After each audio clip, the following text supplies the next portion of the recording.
యేసే పరిష్కారము అనుదిన Bible television కార్యక్రమం ప్రేక్షకులందరికీ యేసుక్రీస్తు వారి కృపగల నామమున వందనాలు. ప్రభువునందు ప్రియ దేవుని బిడ్డలారా, నేటి దినము బ్రదర్ కారుపాటి శ్యామ్సాగర్ గారి ద్వారా వచన ధ్యానములను రోమా పత్రిక నుండి ధ్యానం చేసుకుందాము. మీరందరూ బైబుల్తోనూ నోట్బుక్తోనూ సిద్ధపడి ఉంటే బ్రదర్ కారుపాటి శ్యామ్సాగర్ గారు ప్రార్థన చేసి ఈ దినపు వాక్య పరిచర్య చేస్తారు. ప్రభువునందు ప్రియమైన దేవుని బిడ్డలారా, ఈ రాత్రికాలపు వాక్య భాగం కొరకు ఆర్థిక సహకారం అందిస్తున్న కుటుంబం దక్షిణపు వీధి వాస్తవ్యులు ఒక విశ్వాసి గారి కుటుంబం. ఈ కుటుంబం యేసే పరిష్కారం సంస్కృతి ఛానల్లో ప్రసారాలు జరుగుతున్నప్పుడు కూడా పాక్షిక సహకారాన్ని అందించారు. ఈ కుటుంబము ఆశీర్వదించబడాలని యేసే పరిష్కారం ప్రార్థనా శిబిరంలో ప్రార్థిస్తున్నా, మీరు కూడా ప్రార్థించాలని మనవి చేస్తున్నాను. ఎపిసోడ్ స్పాన్సర్స్ కావాలి, మీరు ప్రార్థించాలని ప్రేమతో నీకు మనవి చేస్తున్నాను. ప్రార్థన చేసుకుందాం. మమ్మల్ని మిక్కిలిగా ప్రేమిస్తున్న మా ప్రియ పరలోకపు తండ్రి, మీ పరిశుద్ధ ఘన నామమునకు స్తోత్రాలు. ఈ రాత్రికాలం మీ పాదాల చెంతకు వచ్చి మిమ్మల్ని స్తుతించి ప్రార్థిస్తున్నాం. మీ కృపా సహాయం మాకిమ్మని వేడుకుంటున్నాం. ఘనత మహిమ ప్రభావాలు మీకు అర్పిస్తున్నాం. వాక్యము చేత మా ప్రేక్షకులకు ఆధ్యాత్మిక జ్ఞానము అభివృద్ధి దయచేయమని వేడుకుంటున్నాం. దక్షిణపు వీధి నుండి మీ దాసుడు, మీ దాసురాలు, కుమారులు ఎపిసోడ్కు సహకారం ఇచ్చారు. వారిని దీవించండి. ఘనత మహిమ ప్రభావాలు మీరు పొందండి. యేసు నామములో వేడుచున్నాము తండ్రి, ఆమెన్. ప్రభువునందు ప్రియ దేవుని బిడ్డలారా, నేటి వాక్య భాగం నిమిత్తం రోమా పత్రిక 8వ అధ్యాయము 20వ వచనం నుండి వాక్యాన్ని గమనించండి. ఏలయనగా సృష్టి నాశనమునకు లోనైన దాస్యములో నుండి విడిపించబడి దేవుని పిల్లలు పొందబోవు మహిమగల స్వాతంత్ర్యము పొందుదునను నిరీక్షణ గలదై స్వేచ్ఛగా కాక దానిని లోబరిచిన వాని మూలముగా వ్యర్థపరచబడెను. సృష్టి యావత్తు ఇదివరకు ఏకగ్రీవముగా మూల్గుచు ప్రసవ వేదన పడుచున్నదని ఎరుగుదము. అంతేకాదు, ఆత్మ యొక్క ప్రథమ ఫలముల నొందిన మనము కూడా దత్తపుత్రత్వము కొరకు అనగా మన దేహము యొక్క విమోచనము కొరకు కనిపెట్టుచు మనలో మనము మూల్గుచు ఉన్నాము. చూడండి, ఇక్కడ సృష్టిని, మానవ శరీరాన్ని, ఇక్కడ సృష్టిని మానవుని యొక్క ఆత్మను పోల్చి పౌలు గారు మాట్లాడుతున్నాడు. మనము కూడా మన దేహములో నుండి విడుదల పొందవలననేటువంటి నిరీక్షణ కలిగి మనము ఈ శరీరములో మూల్గుచు ఉన్నాము అని అంటున్నాడు. విమోచన కొరకు కనిపెడుతున్నాము అన్నాడు. ఇది వాస్తవం. ఎందుకో చెబుతాను, వినండి. ఆదాము గారు పాపం చేశారు. ఆది దంపతులు ఆదాము హవ్వలు పాపం చేశారు. ఆదాము నుండి మానవ జాతి కలిగింది. ఆదాము అను మాటకు అర్థం మ్యాన్ కైండ్, మానవ జాతి, మనుష్య జాతి అని అర్థం. ఆదాము యొక్క సంతానమే భూమి మీద విస్తరించారు. వారిలో నోవహు కాలం వరకు వచ్చేటప్పటికి నోవహు కుటుంబం మినహా మిగతా వారందరినీ జలప్రళయంలో దేవుడు తీసేశాడు. జలప్రళయం అనంతరం నోవాహు, అతని కుమారులు హాము, షేము, యాపేతు అనే వారి ద్వారా భూమి మీద మరలా జనాభా విస్తరించింది.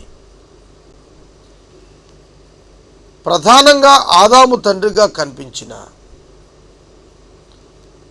నోవహు నుండి కలిగిన సంతానమే భూమి మీద ఇప్పుడు విస్తరించి జీవిస్తున్నారు. ఆదాము యొక్క ప్రాచీన పాపపు స్వభావం ముందు చూశారు. అది పురుషుని ద్వారా ప్రతి మానవునిలో ప్రవేశించింది. అందుకే ఒకని ద్వారా పాపం ప్రవేశించిందని రోమాపత్రిక 5వ అధ్యాయంలో పౌలు గారు చెప్పారు. పాపం ప్రవేశించింది అంటే పాపపు స్వభావం కలిగి మానవులు జన్మిస్తున్నారు అని. పాపమునకు మానవ శరీరం అమ్మబడింది.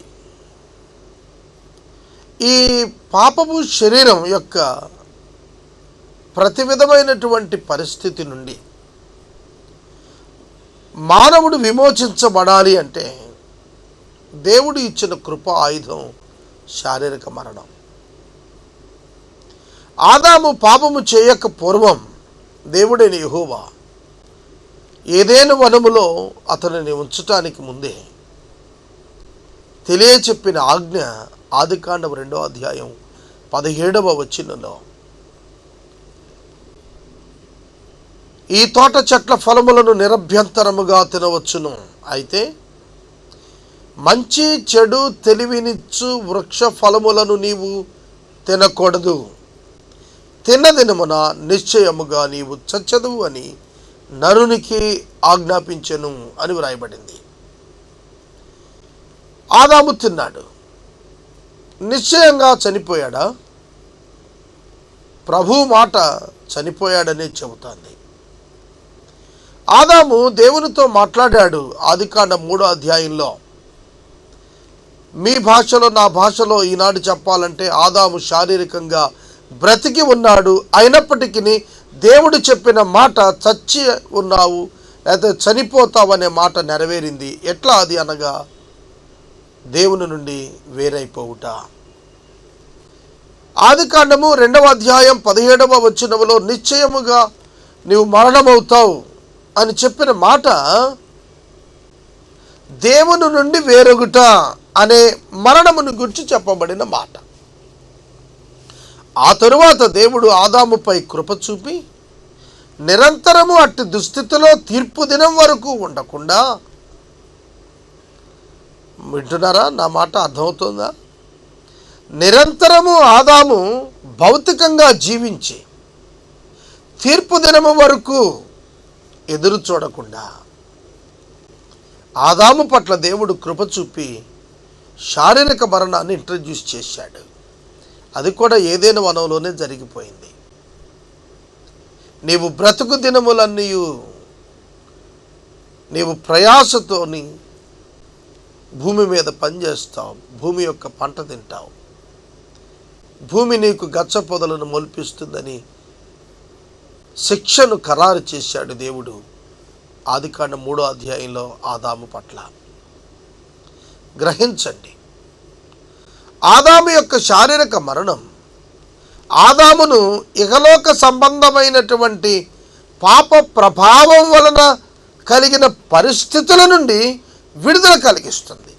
ఇప్పటికీ చూడండి, వృద్ధాప్యంలోనికి వచ్చి అన్ని బాధ్యతలు పూర్తి చేసిన వారిని మీరు కదిపి చూడండి. ఇంకెందుకండి, అన్ని బాధ్యతలు చేసేసాం, ఇంకేమీ చేయలేకపోతున్నాను, నేను జీవించిన ఒకటే మరణించిన ఒకటే, చనిపోతేనే విశ్రాంతిగా ఉంటుందనేవాడు చాలామంది ఉన్నారు.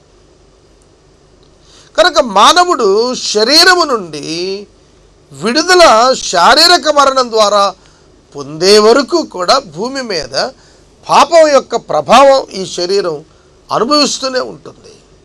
అందరి జీవితాల్లో ఇది సాధారణమైన విషయమే. అయితే విశ్వాసి రక్షించబడిన తర్వాత ఇదే శరీరంలో కొనసాగుతూ ఉన్నాడు. గుర్తించండి ఈ విషయాన్ని. కాబట్టి విశ్వాసుల యొక్క మనసులో ఏముంటుందంటే, మనం ఎప్పుడు వెడలిపోయి ప్రభువుతో ఉంటామా, ఎప్పుడు ఈ శరీరం నుంచి విడుదల పొందుతామా, ఎప్పుడు పాపమును పరిపూర్ణమైనటువంటి సెపరేషన్లోనికి మనం వచ్చేస్తామా అనే ఆశతో మానవుడు జీవిస్తూ ఉంటాడు. పౌలు గారు రోమాపత్రిక 7వ అధ్యాయంలో చెప్పారు అదే మాట. ఏమని? నేను ఇచ్చయించనిది చేస్తున్నాను, చేస్తోంది నేను కాదు, నా యందు నివసిస్తున్నా పాపం చేయిస్తోంది ఇదంతా కూడా అన్నాడు. కనుక ఈ శరీరంలో ఉన్నంత కాలం చెడ్డ ఆలోచనలు, చెడు క్రియలు చేయాలనే ఆశలు, నేత్రాశ, శరీరాశ, జీవపు డంబాలు వేధిస్తూనే ఉన్నాయి విశ్వాసిని. వాటిని జయించుకుంటూ నిత్యం పోరాటం చేస్తున్నాడు విశ్వాసి. కాబట్టి దీని నుంచి విడుదల పొందాలనేటువంటి ఆశ కలిగి ఉన్నాడు. విమోచన అంటే అదే. శరీరం నుండి విమోచన ఎప్పుడు? శారీరక మరణం అప్పుడే. నేను గతంలో చెప్పాను, ఒక యవ్వన సంఘ కాపరి నాతో మాట్లాడుతూ 40 సంవత్సరాలు ఉంటాయి ఆయనకి. అన్నా, నేను త్వరగా వెళ్ళిపోతే బాగుంటుంది అనిపిస్తుంది అన్న. ఈ లోకంలో ఉన్న మనుషులు, దేవుని సేవకులు, వీరి విషయాలు చూస్తున్నప్పుడు అయ్యో ఇంకా ఎంతకాలం ఈ పరిస్థితుల మధ్యలో జీవించాలి ప్రభువా అనిపిస్తోంది అన్నా అన్నాడని నేను గతంలో జ్ఞాపకం చేశాను. పలుమార్లు నా మట్టుకు నేను అనుకున్నాను, ప్రభువా నీ సన్నిధిలో ఉండటమే ఎంతో భాగ్యం కదా. ఈ పరిస్థితులు, ఈ మనుషులు, వీరి క్రూరత్వాలు, వీటి మధ్యలో ఇంకా ఎంతకాలం. ఒక విమోచన దినం ఉంది, శరీరము నుండి విమోచన దినం. అప్పటి వరకు దేవుడు ఇచ్చినంతకాలం భూమి మీద ఉండాల్సిందే విశ్వాసి. కనుక ఒక శరీరము నుండి విశ్వాసి విమోచన దినం కొరకు ఎట్లా ఎదురు చూస్తున్నాడో ఆ విధంగానే ఈ ప్రకృతి అంతా కూడాను పాపము యొక్క ప్రభావానికి లోనయ్యింది. ఎట్లాగో చెబుతానేనండి. ఆదాము పాపము చేయక ముందు భూమి మీద పరిస్థితులు వేరేగా ఉండేవి. దేవుడు ఫలవృక్షాలను నాటినప్పుడు అవి వాటంతట అవి ఫలించేటువంటి గుణం కలిగి ఉన్నాయి. ఎరువేయాల్సిన పని లేదు, తవ్వి బాగు చేసి పండించాల్సిన పని లేదు, అవి పండుతూనే ఉంటాయి. అట్లాంటి దుస్థితి నుండి ఎన్నడూ కూడా ఆ పరిస్థితి ఎటువంటిదంటే, ముందస్తు కాలంలో గచ్చపొదలు, ముండ్ల తుప్పలు లేనటువంటి ఫలభరితమైనటువంటి నేలగా ఉండేటప్పుడు ఆదాము పాపం చేసిన తర్వాత దేవుడు ఆదాముకు ప్రతిగా ఆదాము స్థానంలో నీ నిమిత్తము నేల శపించబడింది అన్నాడు. అక్కడి నుంచే గచ్చపొదలు, ముండ్ల తుప్పలు, ఈ డ్రాట్, కరువు పరిస్థితులు ఇవన్నీ వచ్చాయి. కనుక సృష్టి ఎఫెక్ట్ అయింది. మానవుని పాపం కారణంగా దేవుని శాపం సృష్టి మీదకి వచ్చింది. ఇది మరలా ఎప్పుడు తొలగిపోతుంది? ప్రభువు వారి 2వ రాకడలోనే. యేసుక్రీస్తు ప్రభువు వారి యొక్క 2వ రాకడలో సృష్టి సమస్తం కూడా బాగైపోతుంది. దాని కొరకు ఈ సృష్టి ఎదురు చూస్తోంది. పాపభారం చేత భూదేవి మూలుగుతోంది అని అనేక మంది మాట్లాడటం మనందరికీ తెలుసు. ఈ పాపపు భారం యేసుక్రీస్తు ప్రభువు వారు శిలువలో ఇచ్చినటువంటి ఆ బలియాగాన్ని బట్టి మనుషుల జీవితాల్లో నిరీక్షణ కలిగినప్పటికీ ప్రభువు రాకడ వరకు కూడా ఆ పరిస్థితులు భూమి మీద ఉంటాయి. కనుక దీని నుంచి విమోచన కొరకు ఈ సృష్టి మిక్కిలి ఎదురు చూస్తోంది, ప్రసవ వేదన పడుతోంది, మూల్గుచ్చు ఉన్నది అని మనందరికీ తెలుసు. ఈరోజు నేను ఎలా అన్నాను, మనందరం ఇలా అనుకుంటామని పౌలు గారు కూడా ఆ దినాన్ని అదే చెబుతున్నాడు. శరీరం నుండి విడుదల పొందే వరకు కూడా ఈ ప్రాచీన పాపపు స్వభావమునకు అమ్మబడిన శరీర ఇచ్ఛలు విశ్వాసికి, దేవునికి వ్యతిరేకంగా పోరాడుతూనే ఉంటాయి. ఈ గొప్ప పోరాటములో నుంచి విమోచన కొరకు శరీరం ఎదురు చూస్తోంది. ఎలయనగా మనము నిరీక్షణ కలిగిన వారమై రక్షించబడితిమి.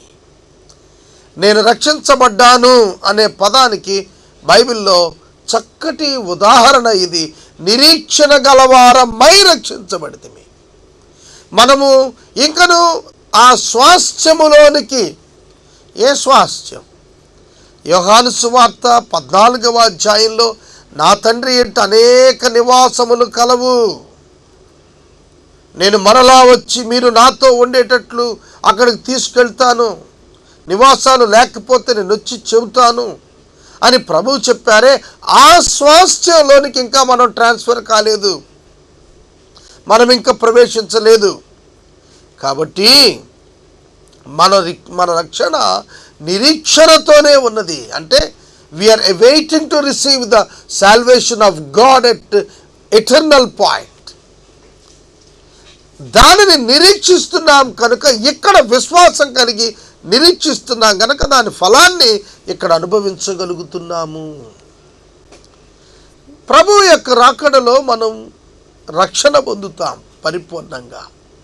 ఆ పొందేటువంటి రక్షణ యొక్క ఫలాన్ని విశ్వాసము చేత ఈ భూమి మీద ఇదే శరీరంలో ఉండి మనము అనుభవిస్తున్నాము.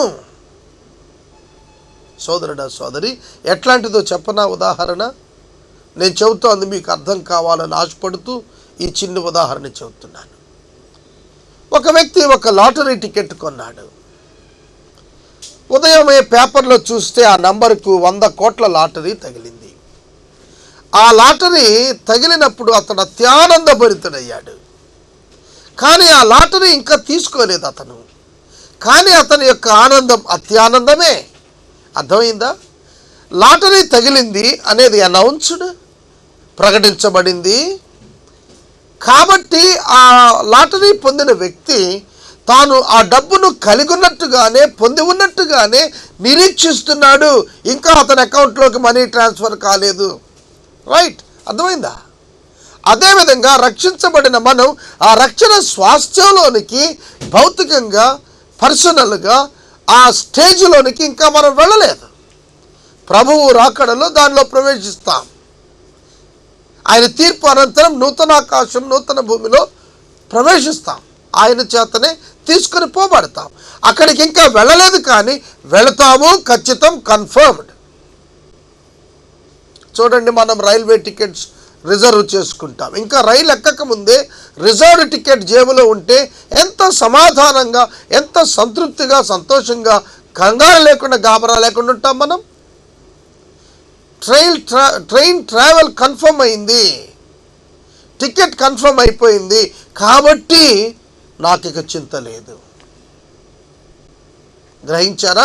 అలాగనే ప్రభువు సిలువలో చేసిన బలియాగాన్ని బట్టి మనం ఆయన యందలి విశ్వాసం ఉంచుతున్నాం. అది ఏమిటి అనగా, ఆయన వచ్చినప్పుడు మనం ఆయనతో కూడా ఉంటాం. ఎందుకంటే ముందస్తుగానే ఆయనను మనం అంగీకరించి ఆయనతో సంబంధాన్ని విశ్వాసం ద్వారా ఎస్టాబ్లిష్ చేసుకున్నాం. అది మనం చేసింది కాదు, దేవుడు చేసినటువంటి ఆ యొక్క సంబంధ బాంధవ్యం. దాని నుండి మనం తెంపించుకోలేము. కాబట్టి ఈ యొక్క రాత్రికాలం వాక్యం వింటున్న సహోదరుడా సహోదరి, మనం నిరీక్షణ గలవారమై రక్షించబడితిమి. ట్రైన్ టికెట్ రిజర్వ్ అయిపోయింది, నాది ఆ బెర్త్, ఫలానా డేట్లో ఫలానా బోగీలో ఫలానా బెర్త్ నాది, ఇంకొకరిది కాదు. It's confirmed. అదేవిధంగా ప్రభు యొక్క రాజ్యంలో ప్రభు సిద్ధపరుస్తున్న స్వాస్థ్యాల్లో ఒక స్వాస్థ్యం నాది, నా పేరునుంటుంది. నేను ఒక అద్దె ఇంటిలో ఉన్నాను, ఆ యజమాని వేరు. ఇంతకుముందు మా తండ్రి గారి ఇంట్లో ఉన్నాను, మా నాయనగారు దానికి యజమాని. నాకు ఇల్లు లేదు ప్రస్తుతం, కానీ నా ఇల్లు అక్కడ ప్రభు రాజ్యంలో ఉన్నది నా స్వాస్థ్యం. It is my personal abode, నా వ్యక్తిగత స్వాస్థ్యం అని ఇవాళ నేను చెప్పగలను. భూమి మీద నాకు ఇల్లు లేకపోయినా పరలోకంలో ప్రభు దగ్గర నాకు ఇల్లు ఉంది అనేది నేను చెప్పగలను. నా పేరుని ఇల్లు ఉంది. సోదరుడా సోదరి, నిరీక్షణ గలవారమై రక్షించబడ్డాము, రక్షించబడుతూనే ఉన్నాం, రక్షణలో ప్రవేశించబోతున్నాం, ఆయన ఇచ్చిన స్వాస్థ్యంలోనికి మార్పు చెందబోతున్నాం. గృహప్రవేశం జరగాలన్నమాట, ఇల్లు నిర్మాణం జరుగుతుంది, అది మాదే పరలోకంలో. ఇది రక్షణను గూర్చిన నిరీక్షణ. కనుక మనం ఈ సమాజంలోనే ఉన్నాం. మన రిజర్వ్ టికెట్ మనతో ఉంది. ఆ రక్షణ రైలు వచ్చినప్పుడు మనం రైలు ఎక్కేస్తాం. ఆ రైలు రక్షణ ఓడ రైల్లో ప్రవేశించే వరకు మనం ప్రజలతో పాటు కామన్ ప్లాట్ఫామ్ మీదే ఉంటాం. భూమి మీదే సంచారం ఉంటుంది. సోదరుడా సోదరి, ప్రభువు ఇచ్చిన రక్షణ అర్థమవుతోందా? నిరీక్షించబడినది కనబడినప్పుడు నిరీక్షణతో పని ఉండదు. వాస్తవం అండి.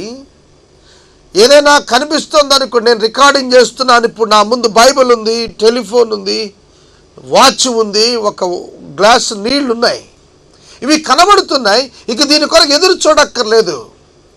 నేను రికార్డింగ్కి వచ్చినప్పుడు మంచినీటి కొరకు ఎదురు చూస్తాను. వాటర్ బాయ్ రికార్డింగ్ టేబుల్ మీదకు నీరు ఎప్పుడు తెస్తాడా అని నేను నిరీక్షిస్తూ ఉంటాను. ఎందుకంటే నా ఎదుటగా నీరు కనబడటం లేదు కాబట్టి. కొన్ని పర్యాయాలు నేను రికార్డింగ్ కూర్చునేటప్పటికే వాటర్ పెట్టి ఉంచుతాడు ఆ అబ్బాయి. వాటర్ అక్కడ గ్లాస్తో ఉన్నాక నేను కనబడుతున్న దాని కొరకు నిరీక్షించక్కర్లేదు, తీసేసుకోవచ్చు.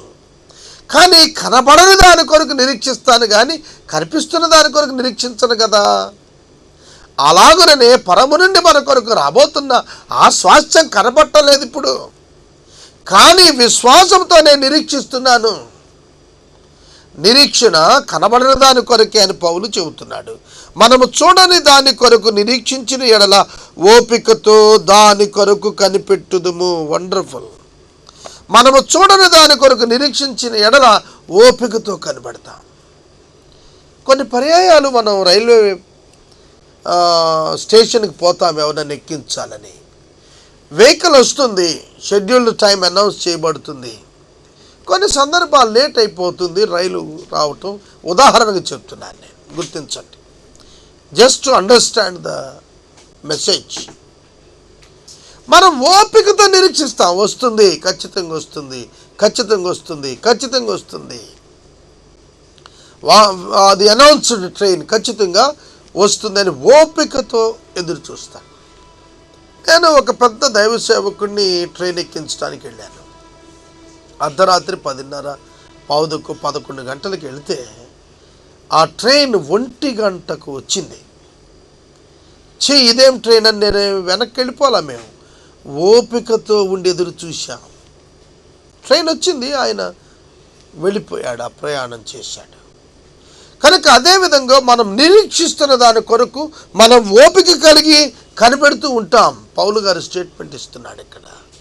అవును, మనం నిరీక్షిస్తున్నది ప్రభు యొక్క రక్షణ, ప్రభువు ఇవ్వబోతున్న స్వాస్థ్యం, ప్రభువు ఇవ్వబోతున్న రివార్డ్స్, ప్రభువు ఇవ్వబోతున్న ఆధ్యాత్మిక కృప. దానిని విశ్వాసం ద్వారా అనుభవిస్తూ ఎదురు చూస్తున్నా. హృదయం నిండా విశ్వాసం కలిగి యేసయ్య కొరకు మనం ఎదురు చూస్తున్నాం. సోదరుడా, సోదరి, ఈ రాత్రికాలం మరి నీవు అట్టి నిరీక్షణ, అట్టి విశ్వాసం రక్షణ విషయంలో కలుగున్నావా? నీ జీవితంలో యేసును చేర్చుకున్నావా? యేసు నీ జీవితంలోకి వస్తే నీ జీవితం మారిపోతుంది. నీవు విశ్వాసం ఉంచినట్లయితే, నీవు ప్రభువును అంగీకరించగలిగినట్లయితే, నీ మనోనేత్రాలు వెలిగించబడి, నీ అంతరంగంలో పరిశుద్ధాత్మ దేవుడు అనుగ్రహించబడి నిన్ను ఆ గమ్యం వైపు నడిపిస్తాడు. ప్రభు రాకడ కొరకు నిన్ను సిద్ధపరుస్తాడు.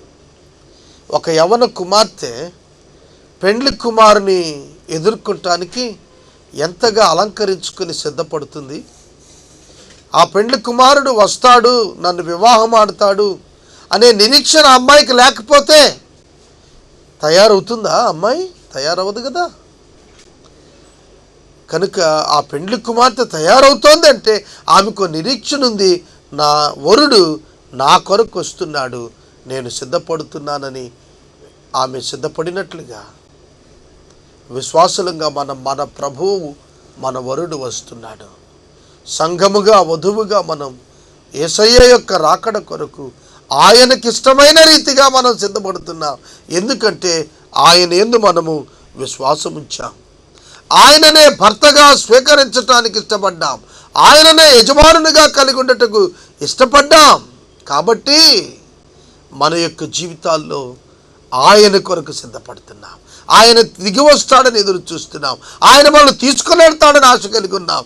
ఒక వధువు వరుని కొరకు ఎట్టి ఆశ కలిగి ఉంటుందో అట్టి ఆశలన్నీ మనం కలిగి ఉన్నాం. అది రక్షణ భాగ్యం. అందుకని పౌలు ఎఫెసీ పత్రిక 5వ అధ్యాయంలో ఈ మర్మాన్ని చెబుతున్నాడు. వివాహం యొక్క మర్మం క్రీస్తు సంఘము యొక్క రక్షణ అనుబంధాన్ని జ్ఞాపకం చేసేదన్నాడు. ఈ రాత్రి కాలము వాక్యం ఇక్కడ నేను నిలుపుదల చేస్తున్నాను.